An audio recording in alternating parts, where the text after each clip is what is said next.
Hi guys, welcome back to a new episode of Finance and Crypto Guide. Today in this video, I'm going to show you how you can log into your Accord mortgage account. Keep watching the video till the end. To log into your Accord mortgage account, firstly go ahead and launch open your Google search. On the search box at the top, type in online.accordmortgage.com and make a search.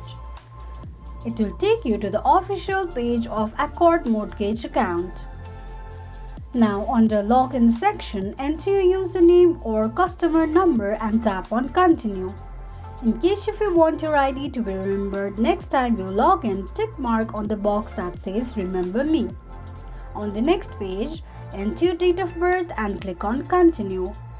Enter some of other credentials that are being asked, and that is how you will be able to log into your Accord mortgage account quickly and easily, just in few steps.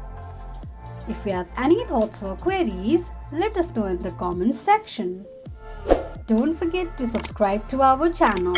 Also press the notification bell icon so that YouTube will notify you whenever we post a new video. I hope this video was helpful to you. Thank you so much for watching.